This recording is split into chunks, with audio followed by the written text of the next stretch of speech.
Assalamualaikum warahmatullahi taala wabarakatuh. Kami daripada kumpulan Sibawai ingin membentangkan hasil tajuk yang telah kami lakukan untuk kerja khusus kali ini. Sebagai pengenalan, ramai yang menyedari bahawa masyarakat Malaysia terdiri daripada pelbagai bangsa yang bersatu di bawah lembayung negara yang makmur, iaitu Malaysia. Namun yang demikian, peratusan yang mengetahui kesemua suku yang menjadi penduduk di Malaysia masih boleh dibilang dengan jari. Ramai yang tidak mengetahui bahawa rumpun masyarakat Melayu terdiri daripada beberapa suku kaum yang berbeza. Etnik Banjar merupakan salah satu suku kaum yang terdapat dalam rumpun masyarakat Melayu. Walaupun sejarah kedatangannya hampir sama dengan masyarakat Jawa, namun ramai yang tidak mengetahui mengenai ketamadunan etnik Banjar dan ketinggian nilai-nilai keislaman dalam etnik ini. Seperti etnik lain, etnik Banjar juga merupakan masyarakat yang kompleks dan mempunyai sejarah yang tersendiri di negara ini. Tradisi Banjar serta adat istiadatnya telah mengalami proses asimilasi daripada Jawa dan Dayak. Justeru itu, tidak hairanlah sekiranya berlaku pertembungan adat tradisional ketiga-tiga kaum tersebut. Dalam pendokumentasian ilmiah pada kali ini, hasil tugasan ini akan dirungkai melalui kajian lapangan berkenaan dengan tajuk yang dipilih, iaitu asal-usul dialek dan makanan tradisional etnik Banjar. Oleh yang demikian, dalam tugasan kali ini, kumpulan yang dianggotai oleh Saudara Amirul Mustaqim bin Roslan, Saudara Muhammad Faik bin Rasli, Saudara Ikmal Fauzi bin Hairul Isam, Saudara Hassan bin Muhammad Ali dan Saudara Syahrudin bin Serubih telah mencapai persetujuan untuk memilih tamadun etnik Banjar sebagai ketamadunan kajian kami. Hasil kesepakatan kami semua, kami bersetuju memilih sebuah perkampungan yang cantik dan nyaman yang diberi nama Kampung Sungai Nibung yang terletak di daerah Sekinchan, Selangor, Darul Ihsan. Antara faktor-faktor yang menjadi pilihan kami untuk membuat kajian tersebut adalah kerana yang pertama, mengenali asal-usul ketamadunan etnik Banjar. Hal ini kerana etnik Banjar semakin luput ditelan arus kemodenan. Yang kedua, mengenal pasti dialek yang menjadi pertuturan seharian masyarakat Banjar. Faktor yang ketiga pula ialah memperkasakan bahasa dialek Banjar daripada luput ditelan zaman. Yang keempat pula, kami ingin memperjelaskan secara lingkar latar belakang dan sejarah makanan tradisional masyarakat Banjar yang tidak diketahui oleh masyarakat lain. Faktor pemilihan yang kelima pula ialah mengenal pasti secara terperinci tentang makanan tradisional masyarakat Banjar dan jenis-jenis makanan tersebut. Selain itu, faktor yang menyebabkan kami memilih kajian ini ialah untuk mengenali dan mengetahui bahan-bahan yang digunakan untuk memasak makanan tradisional masyarakat Banjar. Seterusnya, mempraktikkan cara-cara pembuatan dan penyediaan makanan tradisional masyarakat Banjar. Dan yang terakhir ialah untuk memartabatkan makanan tradisional masyarakat Banjar kepada masyarakat luar.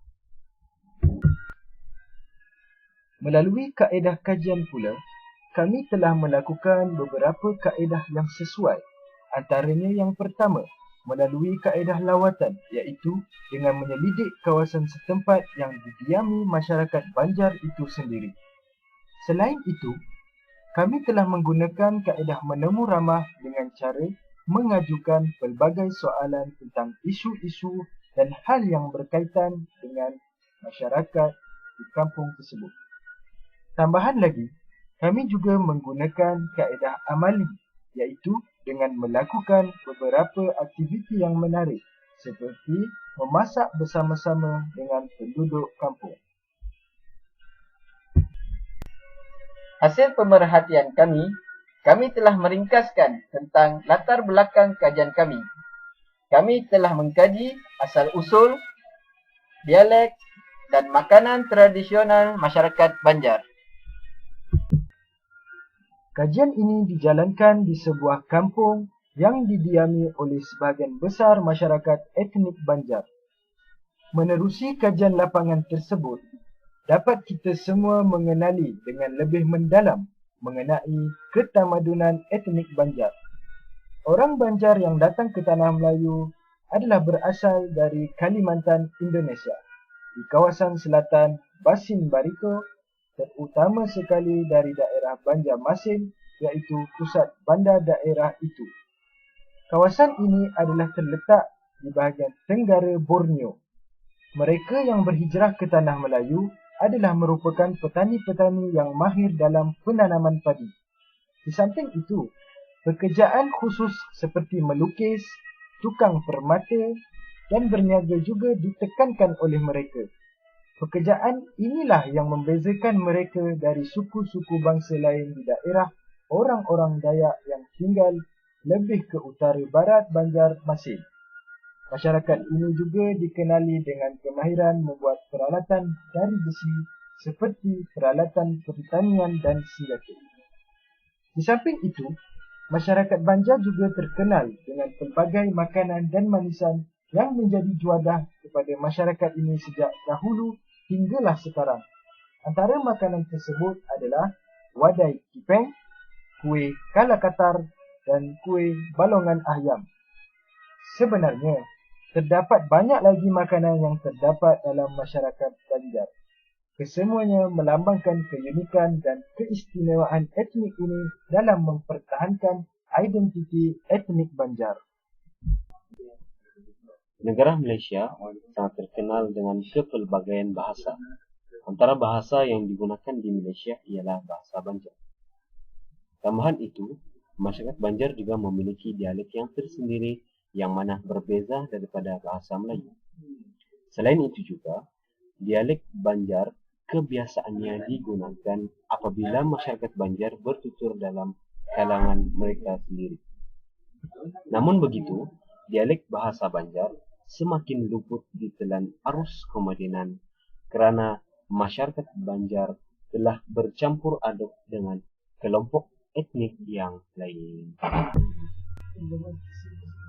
Beberapa hasil dan olahan daripada pemerhatian kami dapati terdapat beberapa kebaikan yang diperolehi sepanjang lawatan kami di kawasan masyarakat Banjar. Antaranya kebaikan yang kami perolehi ialah masyarakat Banjar menjalankan aktiviti penanaman padi dan menangkap burung. Selain itu, masyarakat ini mempunyai perkampungan yang terdiri daripada sebilangan besar masyarakat dari golongan Banjar. Mereka juga menjadikan padi sebagai punca utama mencari rezeki di samping menjalankan perniagaan kecil-kecilan di kampung. Tambahan lagi, masyarakat Banjar di Malaysia masih mengamalkan budaya mereka sendiri seperti menanam padi, mengamalkan kenduri dan rewang, menyediakan wadai kipeng bagi meraihkan tetamu di dalam majlis. Di samping itu, mereka mempunyai makanan atau manisan yang tersendiri seperti wadai kipeng, balongan ayam, getah, kalatar dan lain-lain. Selain itu, terdapat juga beberapa permasalahan yang kami terima hasil perbincangan dengan penduduk setempat.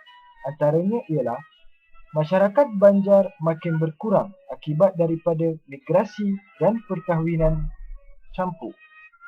Dari segi fizikal luaran pula, masyarakat Banjar tidak dapat dibezakan akibat daripada perkahwinan campur dan suasana setempat. Selain itu, adat budaya masyarakat Banjar makin terkikis kerana kurang pengamalan daripada golongan muda akibat daripada arus kemodenan. Antara pihak yang bertanggungjawab untuk menyelesaikan permasalahan ini adalah yang pertama, kerajaan. Kerajaan hendaklah melakukan inisiatif dengan membina prasarana seperti bantuan kewangan untuk kebudayaan masyarakat Banjar dan sebagainya. Yang kedua, jawatan kuasa kampung. Mereka hendaklah melakukan aktiviti kemasyarakatan seperti pertandingan memasak makanan masyarakat Banjar dan aktiviti kebudayaan yang lain. Dan yang terakhir, golongan tua.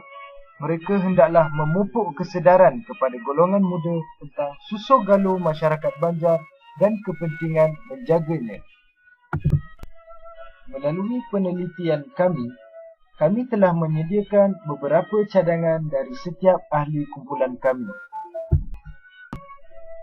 Saya Amirul telah mencadangkan perihal masyarakat Banjar perlu dihebahkan kepada orang ramai sebagaimana orang ramai mengetahui mengenai masyarakat Jawa. Saya Iqmal Fauzi telah mencadangkan masyarakat Banjar perlu mengekalkan adat budaya mereka walaupun mereka terlibat dengan perkahwinan campur.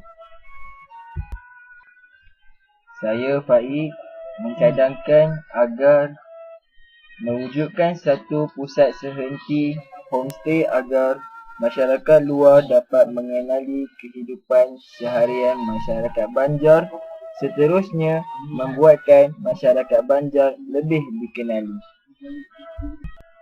Saya Hasan mencadangkan agar masyarakat Banjar memperluaskan makanan tradisi mereka kepada masyarakat lain seperti membuat promosi di expo-expo dan pameran antarabangsa. Saya Syahruddin mencadangkan masyarakat Banjar perlu kerap melakukan aktiviti kekeluargaan agar hubungan erat antara mereka dapat dikekalkan di samping hubungan erat antara golongan tua dan golongan muda terus utuh dan dikenali.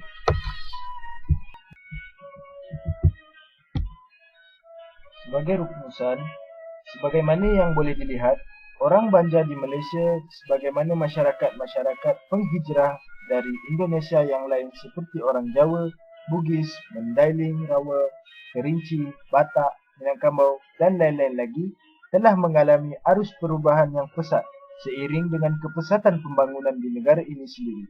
Proses asimilasi yang berlaku ke atas masyarakat ini amat ketara, terutama apabila mereka sudah tidak tinggal lagi bersama-sama dengan kelompok mereka maupun apabila berlakunya perkahwinan campur.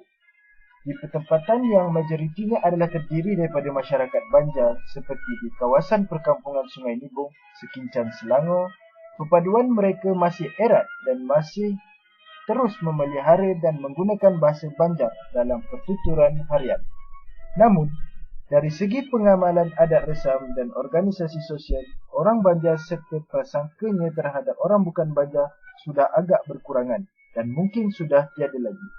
Sikap mereka terhadap pendidikan juga telah jauh berubah, di mana anak-anak mereka juga telah berjaya melanjutkan pelajaran sehingga ke Menara Gading dan menjawat jawatan yang tinggi-tinggi di sektor awam maupun swasta. Namun begitu, pendidikan agama masih tetap menjadi pilihan utama kebanyakan dari mereka dan buktinya dapat diperhatikan daripada ramainya anak-anak masyarakat ini yang mempunyai kelulusan agama yang tinggi, terutama orang Banjar dari daerah Sekincan dan Sabak Bernam di Selangor. Melalui pendokumentasian ilmiah kali ini, benarlah bahawa masyarakat Banjar sememangnya merupakan masyarakat yang masih berpegang kepada identiti dan cara hidupnya yang tersendiri. Namun yang sedemikian, kami percaya bahawa mereka tetap berpijak pada bumi Malaysia dan sedia bersama-sama dalam membangunkan negara. Proses asimilasi yang berlaku tidak menghilangkan identiti mereka dan tidak juga membuat mereka melupakan tanggungjawab mereka sebagai rakyat Malaysia. Maka, kesedaran perlulah dipupuk bahawa etnik Banjar juga merupakan sebahagian daripada rumpun Melayu dan perlu dihormati dan dijaga identitinya. Untuk lampiran kajian kami ini, kami telah mengemukakan borang temu ramah kepada penduduk masyarakat Banjar. Selain itu juga, kami telah menyediakan lampiran cara-cara membuat kue wadai Kipen. Yang mana kue ini sangat terkenal di kalangan masyarakat Banjar. Selain itu juga, kami telah menyediakan bagaimana cara pembuatan kue gegetas. Sekian daripada kami, kumpulan Sibawai KBA 1.